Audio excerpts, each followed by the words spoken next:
Assalamualaikum, perkenalkan nama saya Rosalia Pratiwi, kelas MIA dengan NIM AMI 202045, Prodi Pengetahuan Bisnis, dosen Dr. Frisman Bedi, MM, MSI. Visi dan misi perusahaan makanan. Visi 1.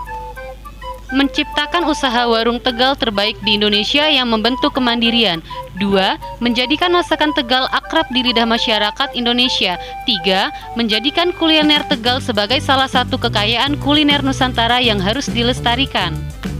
Misi 1. Memberikan kemudahan melayani kebutuhan makan masyarakat semua segmen.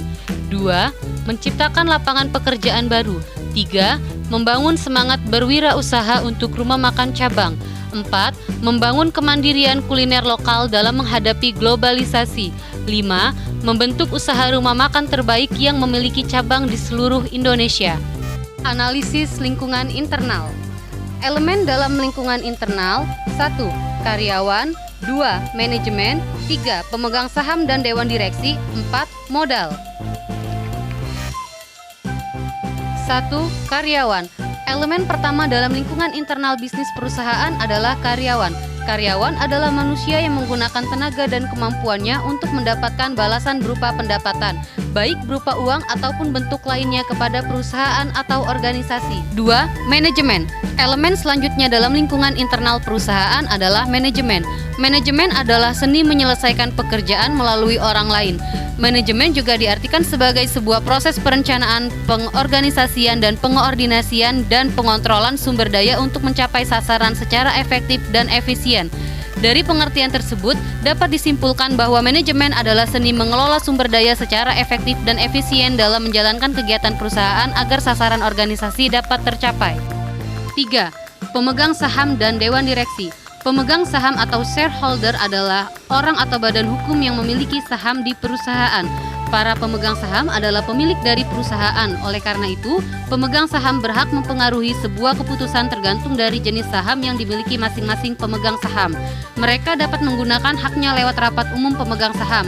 Dewan direksi adalah pihak yang bertanggung jawab menentukan tujuan organisasi, menentukan strategi mencapai tujuan, dan lain-lain. Dewan direksi ditetapkan oleh para pemegang saham. 4. Modal. Elemen terakhir dalam lingkungan internal perusahaan adalah modal. Modal yaitu pengeluaran pertama sebuah perusahaan. Pengeluaran ini dilakukan untuk menjaga kelangsungan eksistensi perusahaan tersebut. Untuk organisasi yang telah go publik, modal diperoleh dari para pemegang saham. Bukan hanya uang, peralatan fisik seperti sarana dan prasarana juga menjadi modal suatu perusahaan. Analisis lingkungan eksternal. Scanning lingkungan adalah usaha untuk memantau, memahami, dan menelusuri berbagai kecenderungan dalam lingkungan organisasi disebut scanning lingkungan atau environmental scanning. Forecasting. Scanning dan monitoring berhubungan dengan apa yang terjadi dalam lingkungan umum pada suatu waktu tertentu. Saat melakukan forecasting, analisis mengembangkan proyeksi tentang apa yang akan terjadi dan seberapa cepat sebagai hasil perubahan dan kecenderungan yang dideteksi melalui scanning dan monitoring. Monitoring adalah pada saat melakukan monitoring, para analisi mengamati perubahan lingkungan untuk melihat apakah sebenarnya suatu kecenderungan sedang berkembang. Hal penting untuk suksesnya suatu monitoring adalah kemampuan untuk mendeteksi atau menghindari setiap kejadian lingkungan. Assessing. Tujuan dari assessing adalah untuk menentukan saat dan pengaruh perubahan lingkungan serta kecenderungan dalam manajemen strategi suatu perusahaan. Menetapkan sasaran bisnis.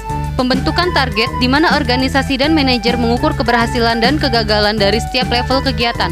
Tujuan dari penetapan sasaran organisasi adalah untuk menyediakan arah dan pedoman bagi manajer pada semua level, membantu perusahaan mengalokasikan sumber daya wilayah di mana diharapkan untuk tumbuh sebagai prioritas utama, membantu menetapkan budaya perusahaan, membantu manajer dalam menilai kinerja perusahaan. Jangka panjang adalah tujuan yang ingin dicapai dalam jangka waktu yang relatif panjang. Secara umum, biasanya 5 tahun atau lebih di masa yang akan datang. Jangka menengah adalah tujuan yang ingin dicapai dalam jangka waktu yang relatif lebih pendek. Secara umum, biasanya 1-5 tahun. Jangka pendek adalah tujuan yang ingin dicapai dalam jangka waktu yang relatif pendek. Secara umum, biasanya kurang dari 1 tahun. Menetapkan strategi bisnis. Strategi bisnis adalah alat yang ampuh untuk membantu Anda mencapai tujuan bisnis Anda, menentukan strategi dan taktik yang perlu Anda ambil dalam perusahaan Anda. Strategi ini juga memandu banyak keputusan organisasi Anda untuk berkembang menjadi lebih baik. 1. Cross-selling, lebih banyak produk. 2. Produk atau layanan inovatif. 3. Tumbuhan penjualan dari produk baru. 4. Meningkatkan layanan pelanggan. Implementasi strategi bisnis. Tahapan manajemen strategis yang terdiri dari kemampuan manajerial, administratif, dan persuasif dalam sebuah tindakan. Di dalamnya terdapat proses di mana rencana strategis dan kebijakan dituangkan ke dalam tindakan seperti pengembangan program, anggaran, dan prosedur. Berarti, implementasi strategi bisnis adalah proses yang menempatkan rencana strategis ke dalam tindakan-tindakan yang bertujuan untuk memperkuat bisnis Anda. Dalam implementasi strategi bisnis terdapat rencana strategis yang berupa dokumen tertulis yang berisikan langkah-langkah dan proses rinci untuk mencapai tujuan perusahaan. Di dalamnya juga termasuk feedback dan report yang berguna sebagai bahan evaluasi bahwa rencana tersebut telah berjalan dan mencapai target. Pengendalian strategi bisnis. Dalam melakukan pengendalian strategis tentu dibutuhkan teknik yang tepat agar dicapai pengendalian strategis yang mampu mengurangi deviasi. Teknik pengendalian berdasarkan pusat pertanggungjawaban dievaluasi pada 4 indikator, yaitu biaya-biaya, pendapatan, laba, dan investasi. 1.